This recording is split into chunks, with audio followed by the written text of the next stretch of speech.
आप लोगों का तो सबसे पहले आज के इस प्रेस वार्ता कार्यक्रम में स्वागत है।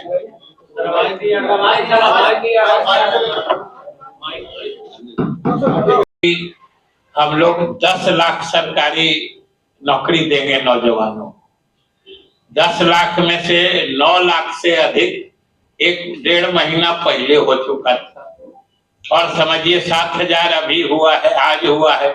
इस तरीके से जो बढ़ता जा रहा है, जो मुख्यमंत्री जी कहते हैं कि अब चुनाव से पहले जो हमने 10 लाख नौकरी का वादा किया था सरकारी नौकरी का, चुनाव से पहले लगभग 12 लाख नवयुवकों को हम सरकारी नौकरी देने की योजना बना चुके हैं।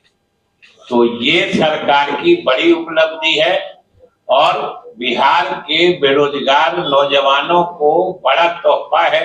खास तौर से समझिए कि जो पिछले परीक्षा दे के 6-7 वर्षों से हाई कोर्ट सुप्रीम कोर्ट में दौड़ बेचारे लगा रहे थे, ये बड़ी राहत भरी खबर है।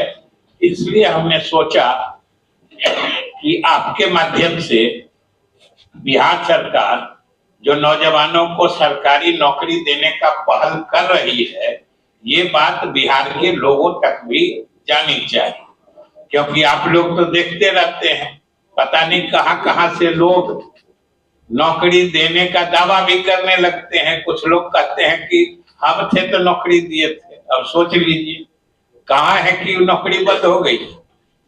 नौकरी तो सरकार में लगातार दिया जा रहा है और मुख्यमंत्री की घोषणा के हिसाब से दी जा रही है नौकरियां। इसलिए ये बात लोगों को अच्छी तरीके से समझना चाहिए कि नौकरियों का वादा नीतीश कुमार ने किया था, नौकरियां नीतीश कुमार ने ही दी है और नीतीश कुमार ही आज भी दे रहे हैं, जो आज भी दिया है और कल भी वही देंगे। बिहार के लोगों को यह भरोसा रखना चाहिए और खास तौर से बिहार के नौजवान इस बात को समझते भी हैं और उनको आशा है तो सिर्फ नीतीश कुमार से। बाकी लोग भटकाने की भले कितने कोशिश कर ले, वो सफल होने वाले नहीं। राहुल गांधी चौधरी जी की जयंती है, उसमें भी आ रहे हैं। ये माना जा रहा है कि दलित वोट बैंक को डालने की कोशिश है, कितना सफल हो पाएगा? आप इत्मीनान रहिए, राहुल गांधी जी जहां कहीं भी जाते हैं, जो कुछ भी बोलते हैं, जहां कहीं भी पब्लिक अपीयरेंस होता है उनका, वो सिर्फ कांग्रेस पार्टी का ही नुकसान करते हैं। देखो, संसद में जातीय गणना को लेकर के काफी लंबा चौड़ा भाषण हुआ और ऐसा लग रहा था कि जातीय गणना के पैरोकार जो है सिर्फ राहुल गांधी ही है।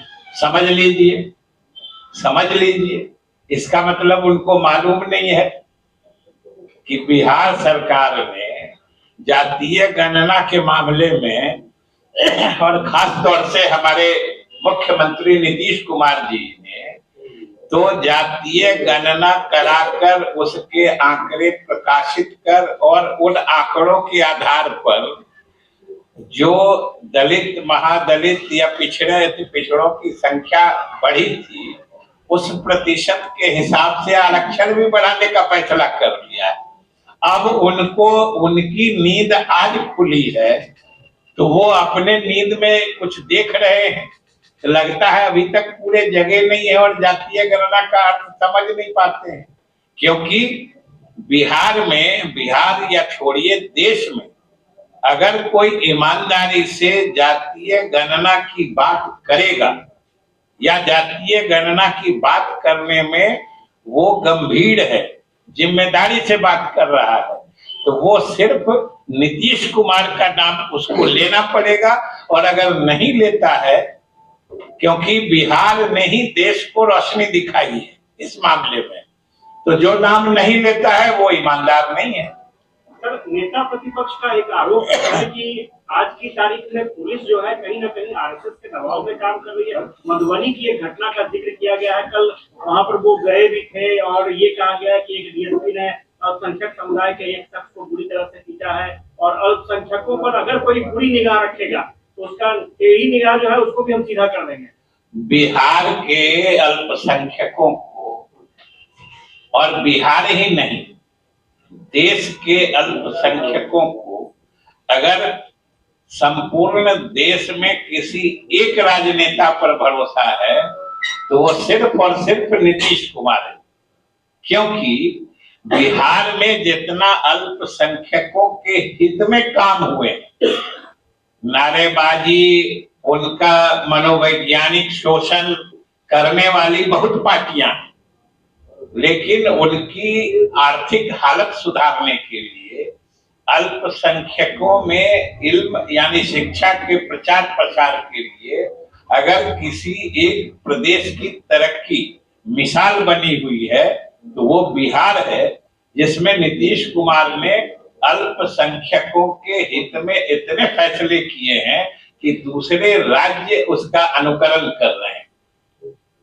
सर, हर बार चुनावी मुद्दा कोई होता है, इस बार एनडीए के लिए चुनावी मुद्दा बिहार में क्या रहने वाला है? अरे चुनाव आने दीजिए, आप हड़बड़ाए क्या है, चुनाव आने दीजिए, मुद्दा आपको मिल जाए। और सबसे बड़ी बात है कि हम लोगों का तो मुद्दा अस्थायी है, हम लोगों का मुद्दा तो 2005 से ही एक ही है, विकास विकास विकास। और लोगों को अब विकास दिखने लगा है। एक बात बोलिए कि आज किसी विपक्ष के नेता या किसी पार्टी में भी दम है कि जो बोल पाए कि बिहार में विकास नहीं हुआ है? किसी में दम नहीं है। और वो तो इस बात का इतना इकरार करते हैं, इतना खुद तस्लीम करते हैं इस बात का कि सोचते हैं कि इसको अगर नकारेंगे, बिहार में के विकास को अगर नकारेंगे तो जनता उन्हें राजनीतिक अपराधी समझेगी, इसलिए उस विकास में हिस्सेदार बनने के लिए परेशान होते हैं। ये समझ लीजिए। सर, आपकी सहयोगी पार्टी बीजेपी यूसीसी को लागू करने के लिए बिहार में मुद्दा बना रही है, इसको कह रही है। कहाँ बिहार में मुद्दा बना रही है? आप भी जबरदस्ती मुद्दा आप खड़ा कर रहे हैं। अपना एजेंडा पीछे रखिए ना, अपना एजेंडा पीछे रखिए। हम बिहार के किसी नेता से नहीं सुने हैं। आप अपना एजेंडा क्यों लागू करते हैं? चलिए, इसका मतलब आपको दूसरा सवाल नहीं है। आप समझते हैं ना, एक बात को कितनों घुमा के बोलिएगा, हम असली बात समझते हैं। आप जबरदस्ती मुद्दा बनाते हैं। तमसोमा ज्योतिर्गमय गुरुकुल शिक्षा मंदिर संस्थान के साथ बनाए अपना भविष्य। रेगुलर और प्रोफेशनल कोर्सेज, सेकेंडरी और senior secondary courses, law, teachers training courses, pharmacy and nursing के साथ पैरामेडिकल में डायरेक्ट एडमिशन पाए। वेबसाइट विजिट करें या दिए गए नंबर पर कॉल करें। हमारा पता है गुरुकुल शिक्षा मंदिर संस्थान, कल्याण चौक, DS कॉलेज रोड, कटिहार। हमारा वीडियो अगर आपको अच्छा लगा हो तो आप हमारे वीडियो को लाइक करें, शेयर करें और हमारे चैनल को सब्सक्राइब जरूर करें।